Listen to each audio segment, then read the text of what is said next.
Hi, good morning, good afternoon, or good evening. Welcome to Crime Busters 101. I post solved and unsolved crime-related topic on a weekly basis and also true crime and murder documentaries, so if that's something that might interest you, please subscribe and hit that notification button.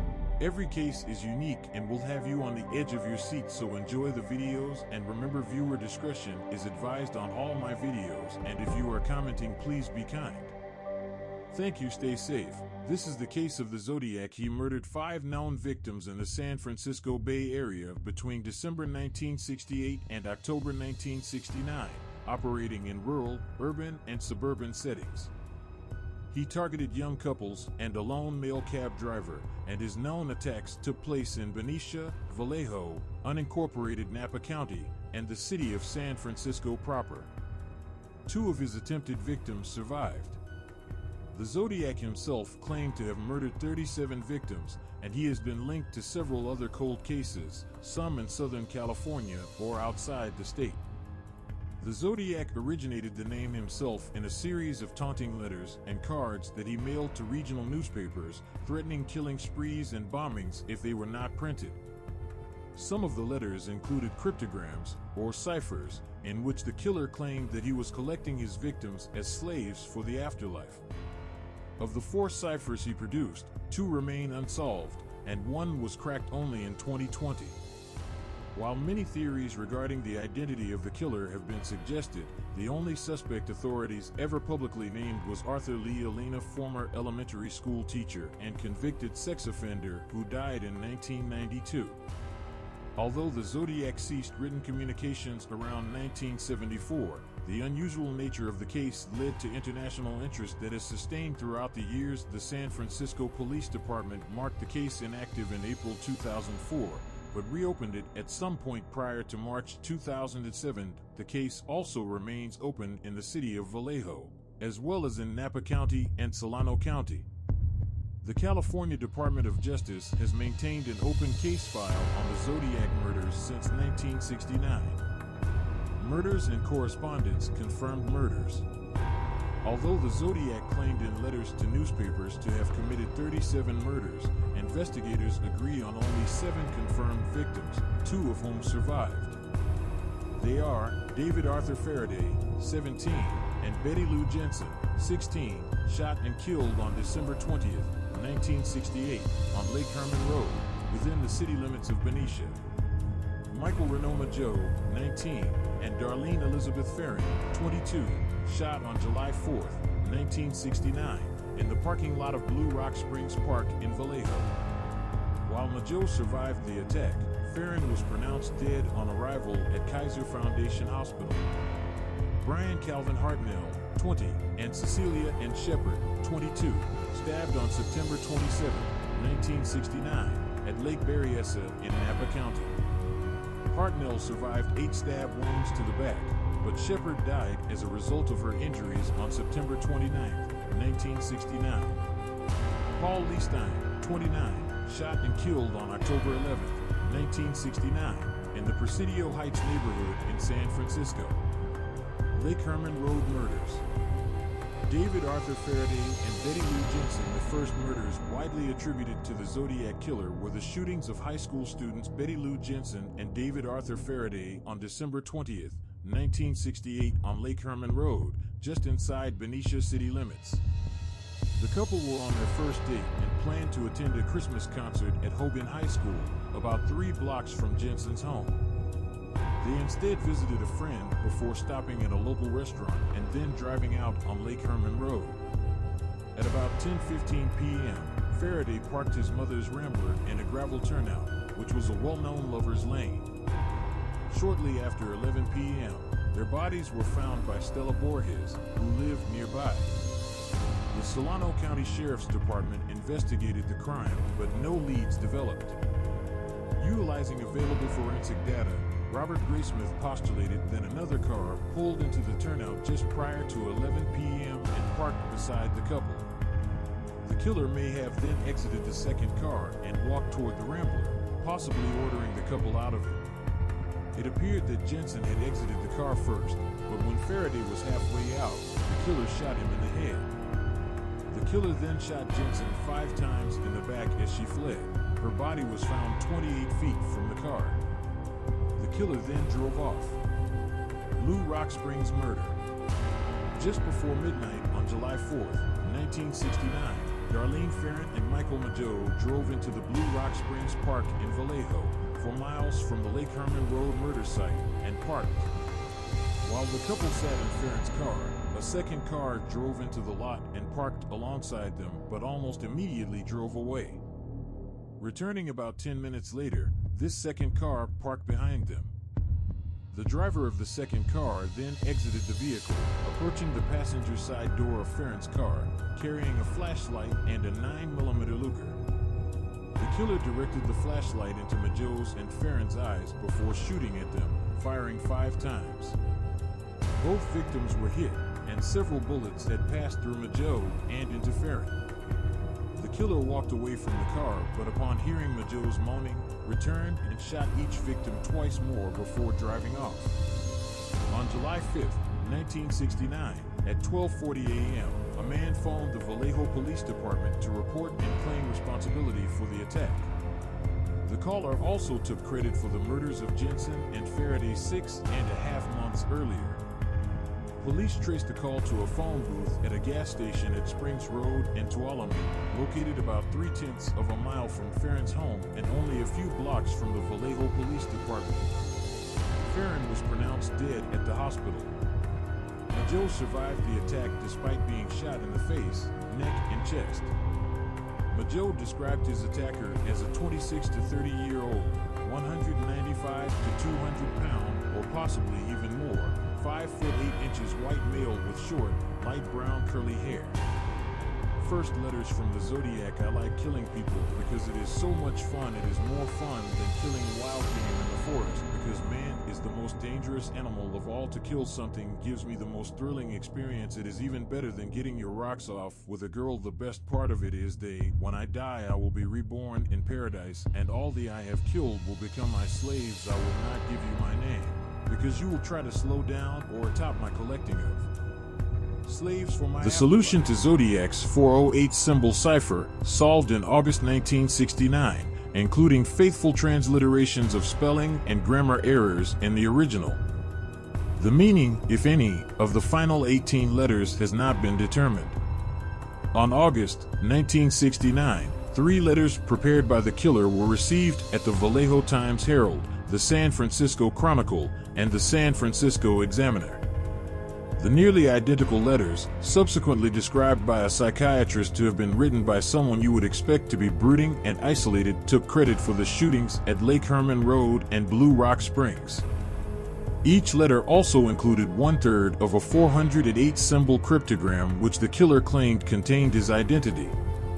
The killer demanded they be printed on each paper's front page, or he would cruise around all weekend killing lone people in the night, then move on to kill again, until I end up with a dozen people over the weekend.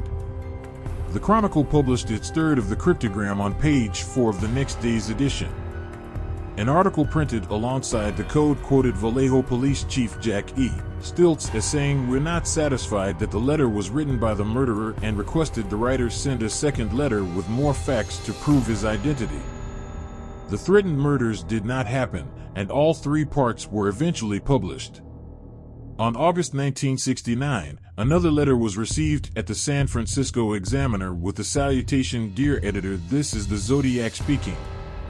This was the first time the killer had used this name for identification. The letter was a response to Chief Stiltz's request for more details that would prove he had killed Faraday, Jensen, and Ferrin. In it, the Zodiac included details about the murders that had not yet been released to the public, as well as a message to the police that when they cracked his code they will have me. Author Soren Roest Korsgaard explains that the episode paragraph in this letter referenced the Alfred Hitchcock Presents episode Museum Piece. The attachment of a light to a gun was a plot element which Zodiac adopted. The episode dialogue also contains the phrase "the most dangerous game." Zodiac was both referencing and acting out Hitchcock story elements. On August 1969, Donald and Betty Hardin of Salinas, California, cracked the 408 symbol cryptogram.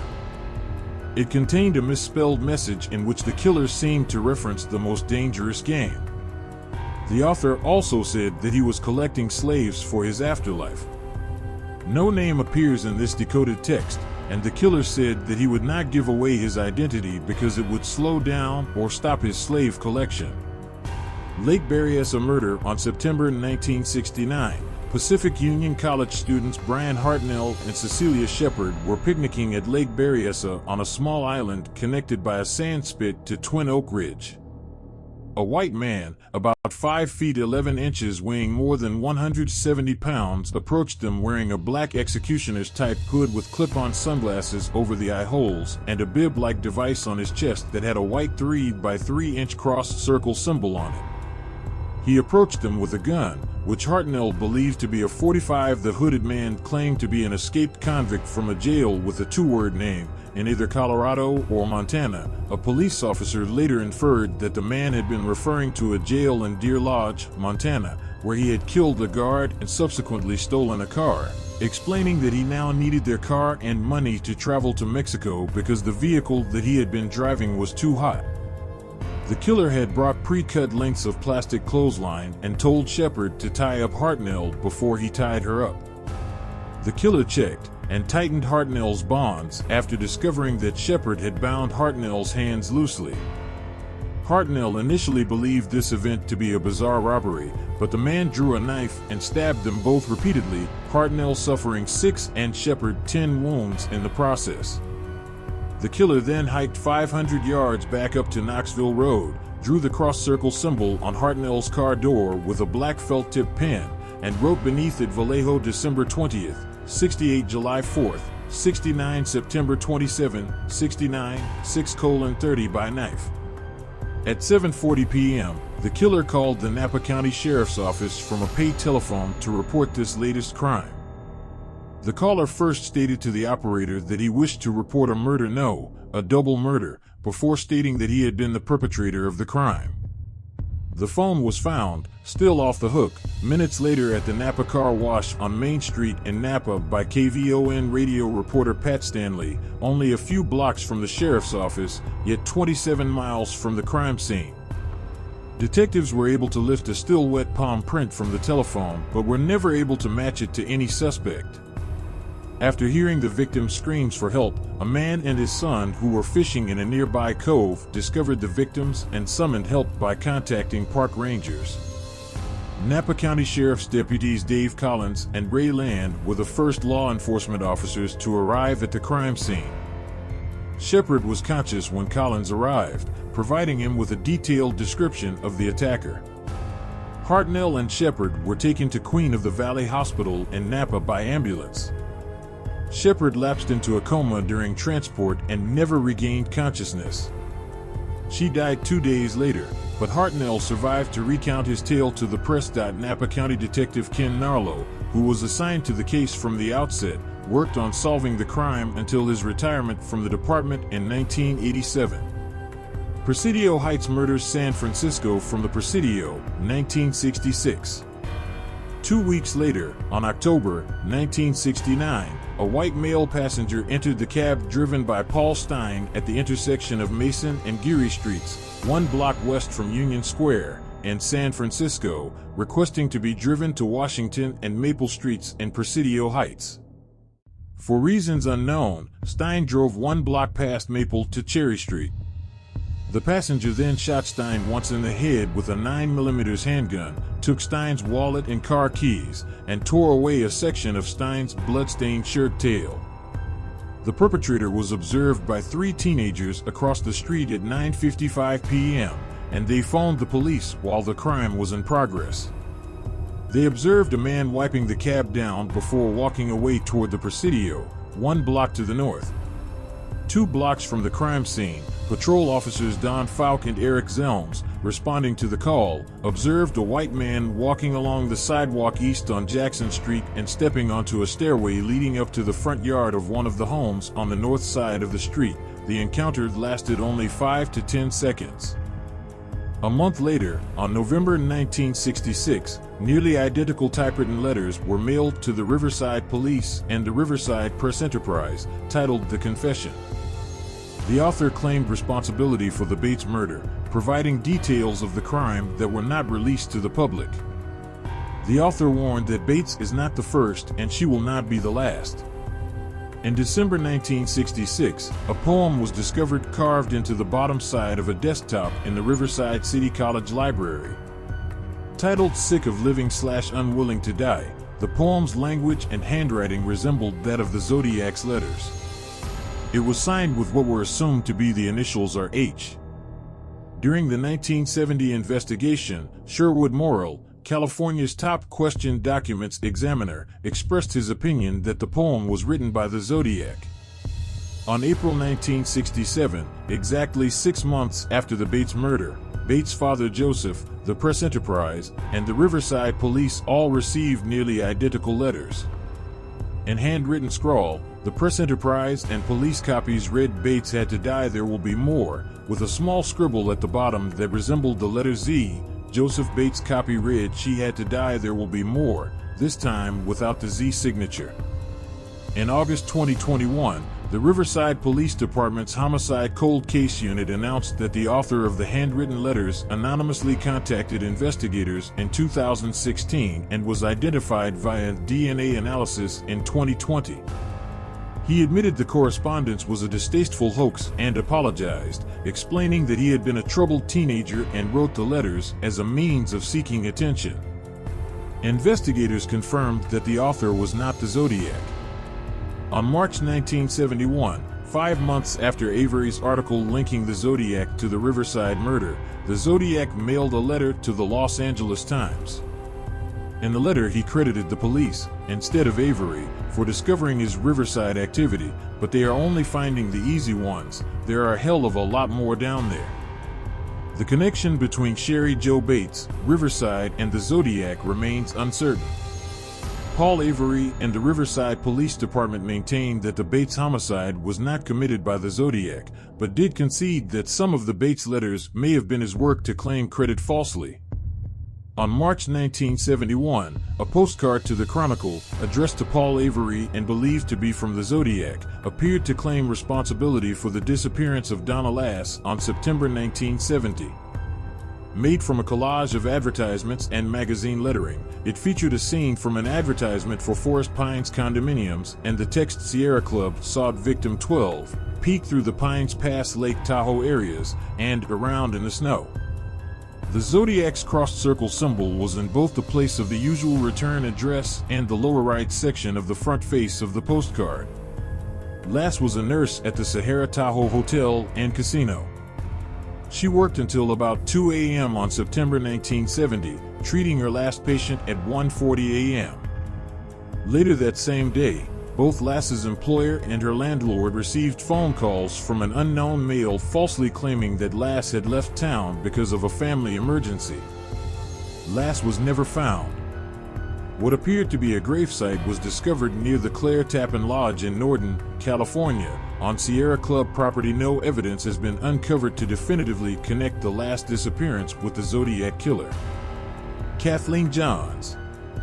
On the night of March 1970, Kathleen Johns was driving from San Bernardino to Petaluma to visit her mother. She was 7 months pregnant and had her 10-month-old daughter beside her. While heading west on Highway 132 near Modesto, a car behind her began honking its horn and flashing its headlights. She pulled off the road and stopped. The man in the car parked behind her, approached her car, stated that he observed that her right rear wheel was wobbling, and offered to tighten the lug nuts. After finishing his work, the man drove off, yet when Johns pulled forward to re-enter the highway, the wheel almost immediately came off the car. The man returned, offering to drive her to the nearest gas station for help. She and her daughter climbed into his car. During the ride, the car passed several service stations, but the man did not stop. For about 90 minutes, he drove back and forth around the back roads near Tracy. When Johns asked why he was not stopping, he would change the subject. When the driver finally stopped at an intersection, Johns jumped out with her daughter and hid in a field. The driver searched for her using a flashlight, telling her that he would not hurt her, before eventually giving up.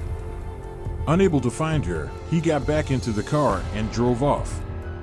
Johns hitched a ride to the police station in Patterson. When Johns gave her statement to the sergeant on duty, she noticed the police composite sketch of Paul Stine's killer and recognized him as the man who had abducted her and her child. Fearing that he might return to kill them all, the sergeant had Johns wait in the dark at nearby Mills restaurant. When her car was found, it had been gutted and torched. Most accounts say that the man threatened to kill Johns and her daughter while driving them around, but at least one police report disputes that. Johns' account to Paul Avery of the Chronicle indicates that her abductor left his car and searched for her in the dark with a flashlight. However, in one report she made to the police, she stated that he did not leave the vehicle. Discussions of other possible attacks. There is no consensus on the number of people Zodiac attacked or the years in which the attacks took place. The attacks on Kathleen Johns and Donna Lass, if attributable to Zodiac, suggest a new MO. The targets would be individual females rather than couples, and they would be abducted. Many of the Santa Rosa hitchhiker murders exhibit these themes and have long been considered possible Zodiac crimes. The strangulation of some of these victims is in line with the Zodiac's October 1970 claim to kill by rope. In 1986, Robert Graysmith published a list of 49 confirmed and possible Zodiac targets. This list includes some of the Santa Rosa hitchhiker murder victims. Sometimes authors claim that Zodiac should be a suspect for some high-profile, unsolved homicides which are not currently considered Zodiac crimes. While such claims are unpopular, John A. Cameron did document similarities between the murder of John Benet Ramsey and Zodiac actions. The fake ransom note contained Zodiac-like misspellings and references to crime films. One of these films was Dirty Harry, which Zodiac inspired. Cameron also wrote that John Benet told a neighbor that she would meet Santa Claus on the night that she was later killed. Zodiac did wear a costume at Lake Berryessa and claimed to use disguises. If Cameron was correct, Zodiacs would have killed over the span of decades. The crosshair-like symbol with which the Zodiac signed his letters. Zodiac continued to communicate with authorities for the remainder of 1970 via letters and greeting cards to the press. In a letter postmarked April 1970, the Zodiac wrote, "My name is followed by a 13-character cipher that hasn't been solved to this day." The Zodiac went on to state that he was not responsible for the recent bombing of a police station in San Francisco, referring to the February 1970 death of Sergeant Brian McDonald 2 days after the bombing at Park Station in Golden Gate Park, but added there is more glory to killing a cop than a SID because a cop can shoot back. The letter included a diagram of a bomb the Zodiac claimed that he would use to blow up a school bus. At the bottom of the diagram, he wrote, "Zodiac Killer Symbol. SVG equals 10, SFPD equals 0. Zodiac sent a greeting card postmarked April 1970 to the Chronicle. Written on the card was, "I hope you enjoy yourselves when I have my blast," followed by the Zodiac's cross-circle signature. On the back of the card, the Zodiac threatened to use the bus bomb soon unless the newspaper published the full details that he had written.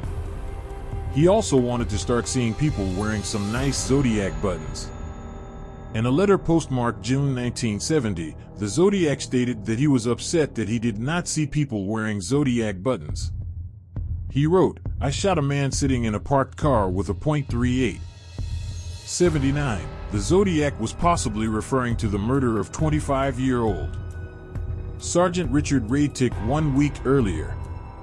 At 5:25 a.m. on June, Radtick was writing a parking ticket in his squad car when an assailant unrelated to the traffic violation shot him in the head with a .38 caliber pistol through the closed driver's side window.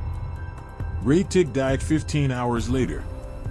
The San Francisco Police Department SFPD denies that the Zodiac was involved. The murder remains unsolved. Included with the letter was a Phillips 66 roadmap of the San Francisco Bay Area. On the image of Mount Diablo, the Zodiac had drawn a crossed circle similar to those from previous correspondence. At the top of the crossed circle, he placed a 0, a 3, 6, and a 9. The accompanying instructions stated that the 0 was to be set to mag, and the letter also included a 32-letter cipher that the killer claimed would, in conjunction with the code, lead to the location of a bomb that he had buried and set to detonate in the fall. The cipher was never decoded, and the alleged bomb was never located. The killer signed the note with Zodiac Killer symbol, SVG 12 SFPD 0 inch. In a letter to the Chronicle postmarked July 1970, the Zodiac took credit for Kathleen Johns' abduction 4 months after the incident. 82. In a July 26, 1970 letter, the Zodiac paraphrased a song from the Mikado, adding his own lyrics about making a little list of the ways in which he planned to torture his slaves in paradise. The letter was signed with a large, exaggerated cross-circle symbol and a new score, Zodiac Killer symbol. SVG equals 13, SFPD equals 0. A final note at the bottom of the letter stated, P.S. The MT Diablo code concerns radians plus hashtag inches along the radians. 85. In 1981, a close examination of the radian hint by Zodiac researcher Gareth Penn led to the discovery that a radian angle, when placed over the map per Zodiac's instructions, pointed to the locations of 2 Zodiac attacks. On October 1970, the Chronicle received a 3x5-inch card signed by the Zodiac with the Zodiac Killer symbol. SVG and a small cross reportedly drawn with blood. The card's message was formed by pasting words and letters from an edition of the Chronicle, and 13 holes were punched across the card. Inspectors Armstrong and Tashi agreed that it was highly probable that the card had been sent by the Zodiac. The Halloween card addressed to Paul Avery on October 27, 1970. On October 1970, Chronicle reporter Paul Avery, who had been covering the Zodiac case, received a Halloween card signed with the letter Z and the Zodiac's crossed circle symbol. Handwritten inside the card was the note, "Peekaboo, you are doomed." The threat was taken seriously and was the subject of a front-page story in the Chronicle. Soon after receiving the letter, Avery received an anonymous letter alerting him to the similarities between the Zodiac's activities and the unsolved murder of Cheri Jo Bates, which had occurred 4 years earlier at the City College in Riverside in the greater Los Angeles area, more than 400 miles south of San Francisco. Avery reported his findings in the Chronicle on November 1970. Final Zodiac letter. After the Lake Tahoe card, the Zodiac remained silent for nearly 3 years.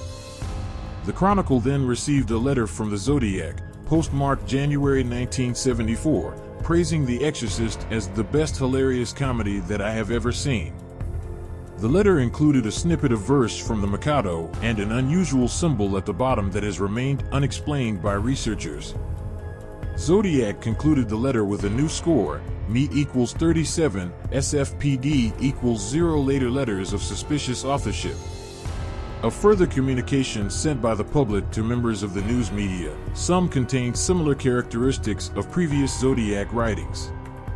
The Chronicle received a letter postmarked February 1974, informing the editor that the initials for the Symbiosis Liberation Army spelled out an Old Norse word meaning kill. However, the handwriting was not authenticated as the Zodiac's. A letter to the Chronicle, postmarked May 1974, featured a complaint that the movie Badlands was murder glorification and asked the paper to cut its advertisements. Signed only The Citizen, the handwriting, tone, and surface irony were all similar to earlier Zodiac communications. The Chronicle subsequently received an anonymous letter postmarked July 1974, complaining of their publishing the writings of the anti-feminist columnist Marco Spinelli. The letter was signed The Red Phantom, Red with Rage. The Zodiac's authorship of this letter is debated. A letter, dated April 1978, was initially deemed authentic but was declared a hoax less than 3 months later by 3 experts. Dave Tashi, the SFPD homicide detective who had worked the case since the Stein murder, was thought to have forged the letter. Author Armistead Maupin believed the letter to be similar to fan mail that praised the work of Tashi in the investigation, which he received in 1976, He believed both letters were written by Tashi. While he admitted to writing the fan mail, Tashi denied forging the Zodiac letter and was eventually cleared of any charges. The authenticity of this letter remains unverified. On March 2007, an American Greetings Christmas card sent to the Chronicle, postmarked 1990 in Eureka, was rediscovered in their photo files by editorial assistant Daniel King.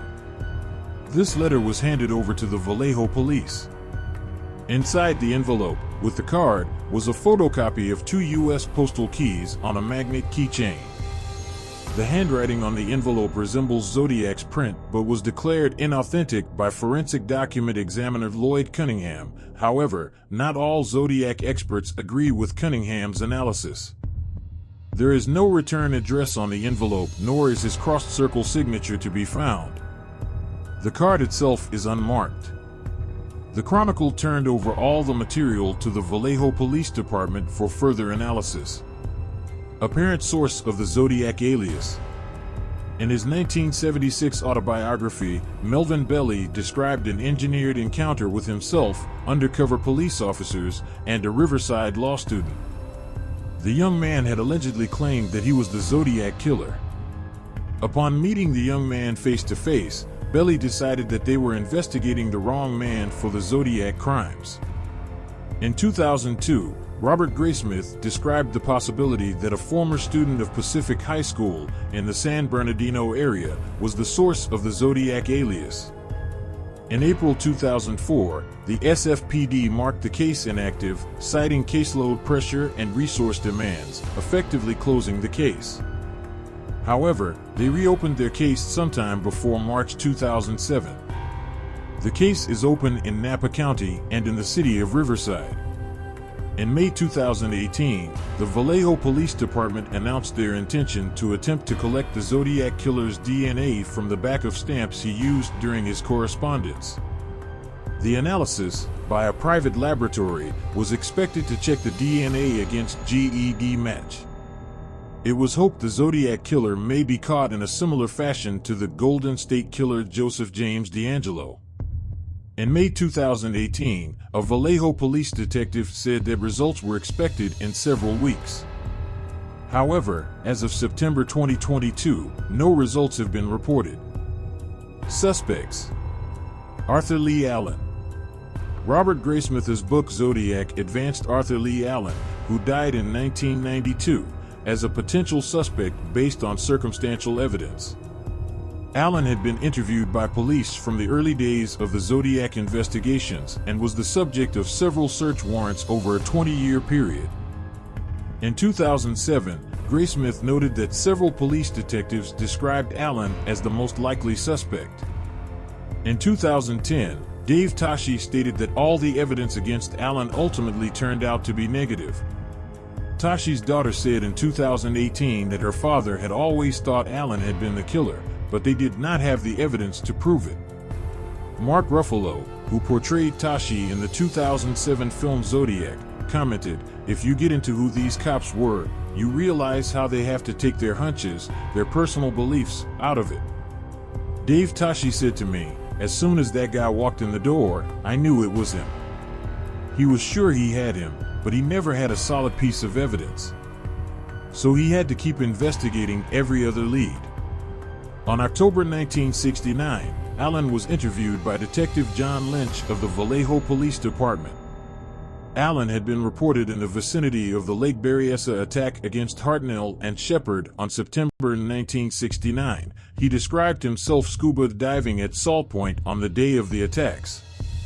Allen again came to police attention in 1971 when his friend Donald Chaney reported to police in Manhattan Beach, California, that Allen had spoken of his desire to kill people, used the name Zodiac, and secured a flashlight to a firearm for visibility at night.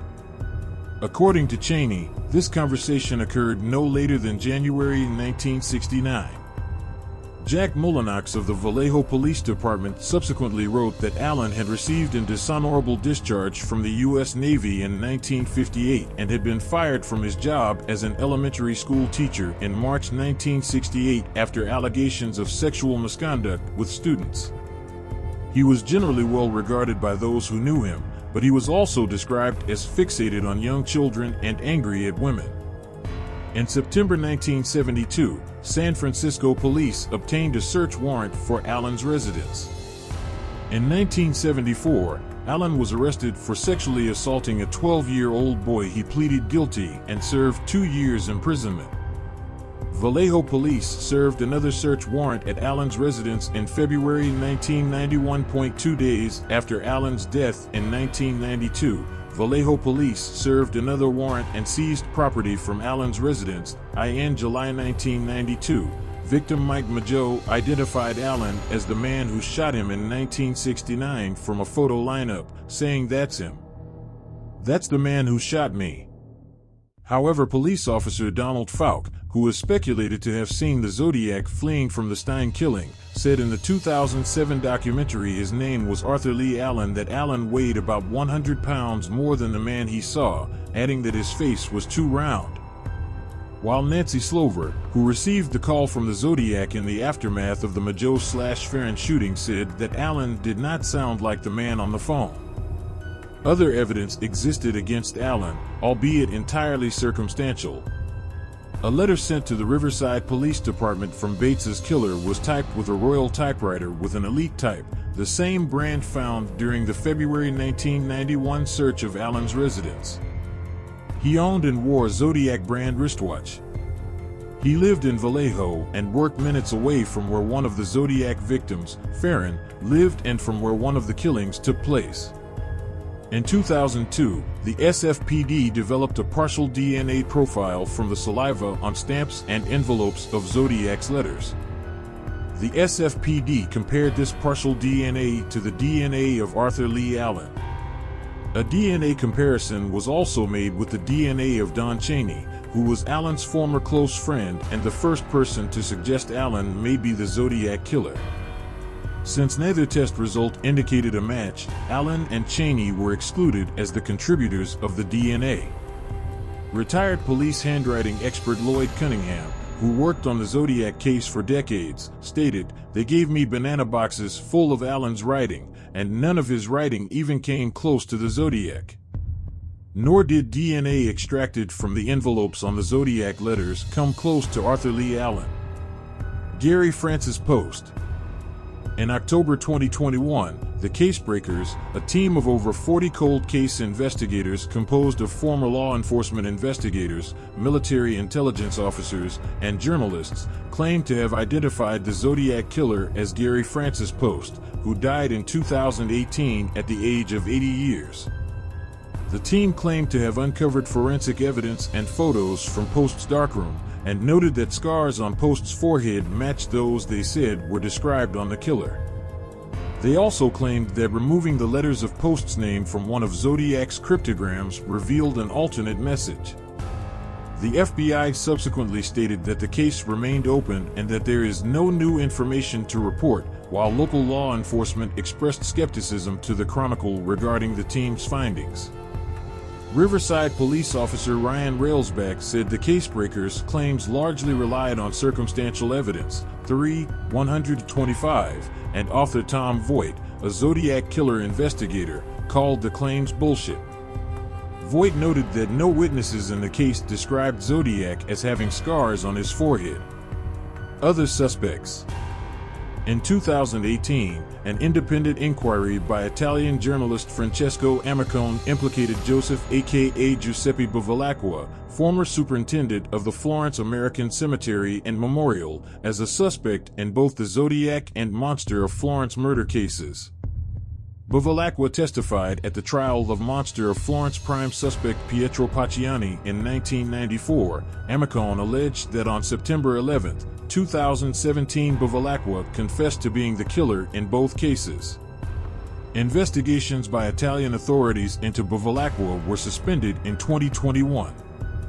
In 2009, an episode of the History Channel television series Mystery Quest investigated newspaper editor Richard Gaikowski.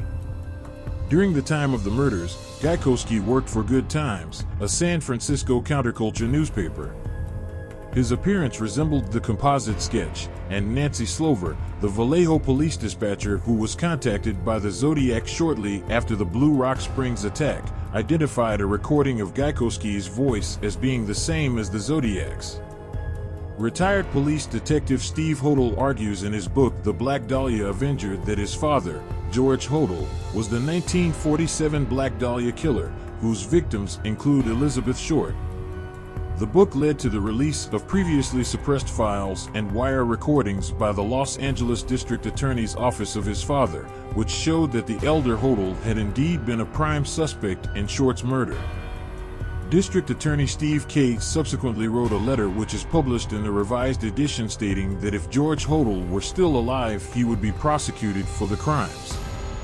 In a follow-up book, Hodel argued a circumstantial case that his father was also the Zodiac killer based upon a police sketch, the similarity of the style of the Zodiac letters to the Black Dahlia Avenger letters, and questioned document examination.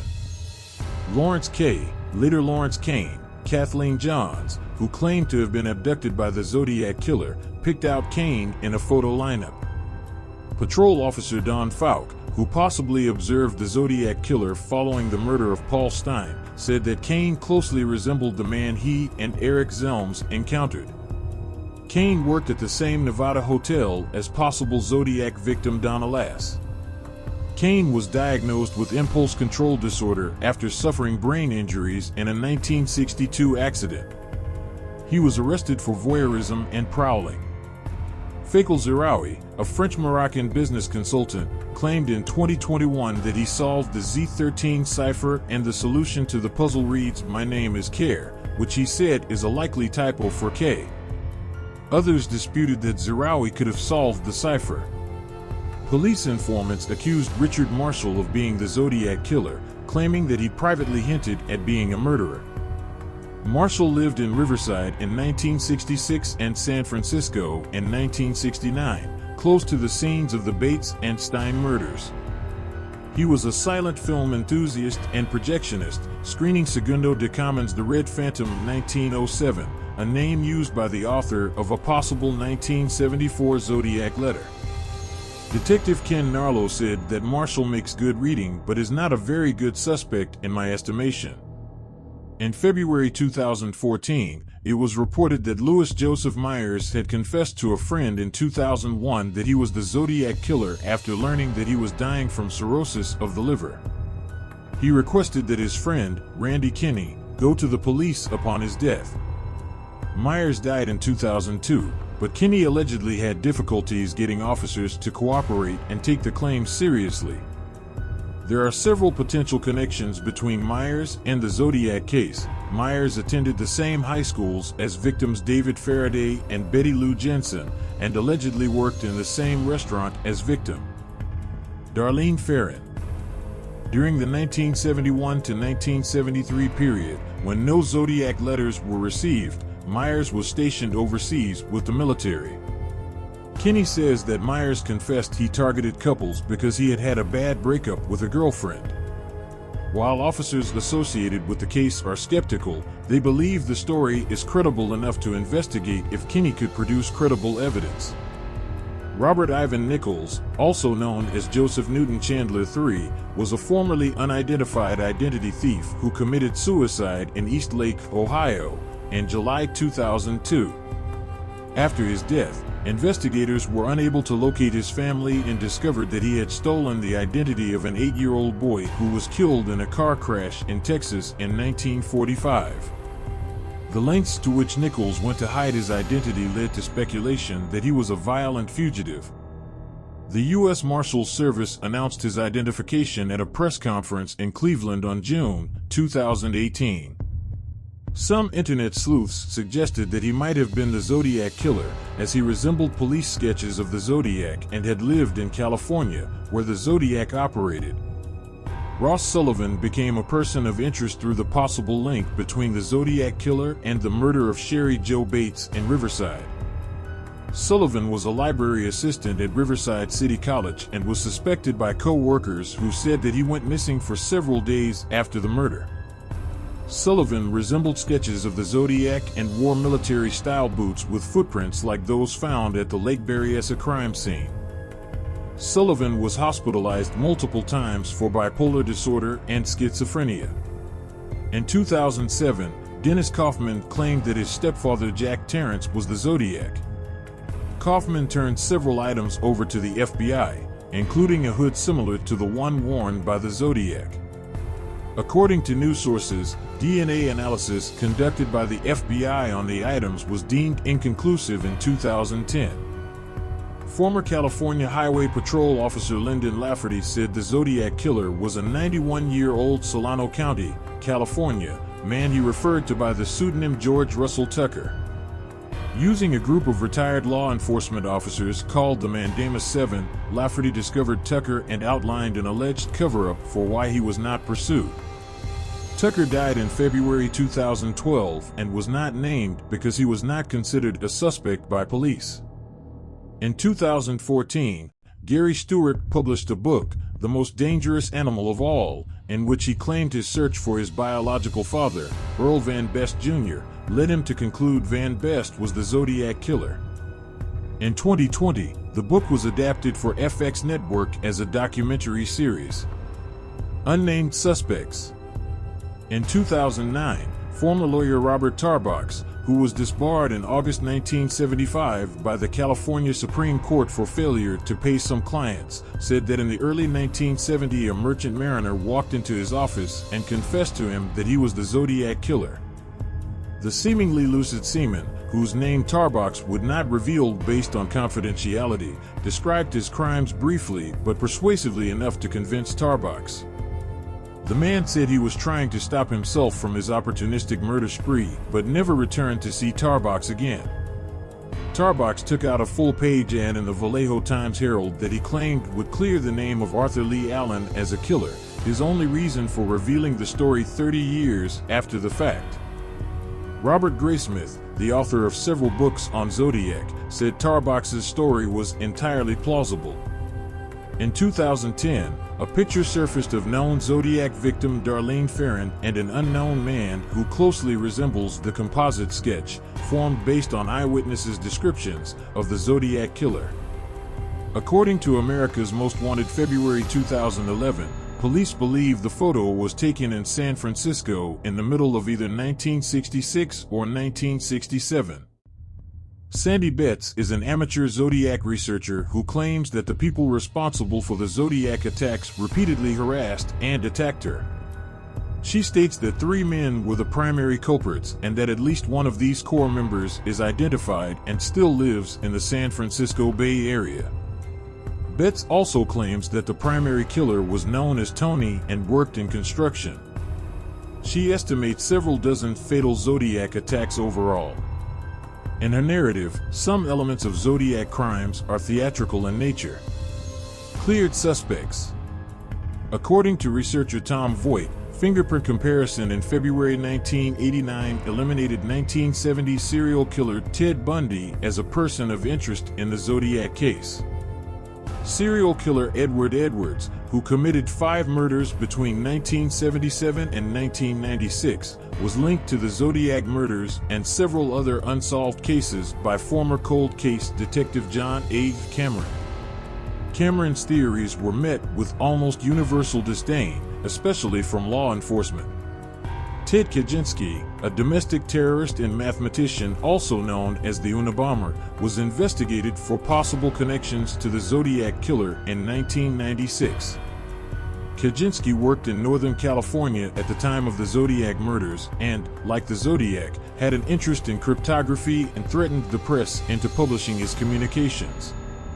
Kaczynski was ruled out by both the FBI and SFPD based on fingerprint and handwriting comparison, and by his absence from California on certain dates of known Zodiac activity. The Manson family, following the capture of Charles Manson and his murderous cult, a 1970 report by the California Bureau of Criminal Identification and Investigation stated that all male members of the Manson family had been investigated and eliminated as Zodiac suspects. Letters and Ciphers Gallery. Zodiac's letters sent to the San Francisco Chronicle on July 1969. The decryption of the July 31, 1969 408 cipher by Donald and Betty Harden. Zodiac's letters sent to the Vallejo Times-Herald on July 1969. Zodiac's letters sent to the San Francisco Chronicle on November 8, 1969 with the 340 cipher, which was decrypted on December 5, 2020. Zodiac's letters sent to the San Francisco Chronicle on November 8, 1969 with the 340 cipher, which was decrypted on December 5, 2020. Zodiac's letters sent to the San Francisco Chronicle on April 1970. Zodiac's bomb schematic sent to the San Francisco Chronicle on April 1970.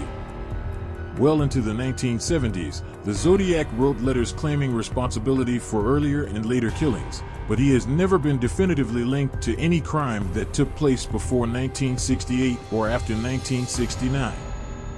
The killer himself used the name the Zodiac and is often simply called Zodiac. When corrected for most errors, excluding the distinctive spelling of paradise, the Z408 message says, "I like killing people because it is so much fun." It is more fun than killing wild game in the forest because man is the most dangerous animal of all. To kill something gives me the most thrilling experience. It is even better than getting your rocks off with a girl. The best part of it is that when I die, I will be reborn in paradise and all that I have killed will become my slaves. I will not give you my name because you will try to slow down or stop my collection of slaves for my afterlife. Shortly after the decoding of this cipher, Vallejo police contacted a Vacaville-based psychiatrist to review the contents. This expert determined the contents were typical of a brooding and isolated individual, adding the fact the author compared the thrill of murder to the satisfaction of sex was usually an expression of inadequacy from a male who senses extreme rejection. The fact the author claimed to be collecting slaves for his afterlife revealed this individual's sense of omnipotence. In 1976, Tashi would opine his belief to a reporter from the Fort Scott Tribune that the Zodiac Killer lived in the San Francisco Bay Area, and that the letters he had sent had been an ego game for him, adding, "He's a weekend killer. Why can't he get away Monday through Thursday? Does his job keep him close to home? I would speculate he maybe has a menial job, is well thought of and blends into the crowd. I think he's quite intelligent and better educated than someone who misspells words as frequently as he does in his letters." Thank you for watching Crime Busters 101. I post solved and unsolved and crime-related topic on a weekly basis, so if that's something that you are interested in, please subscribe and hit that notification button.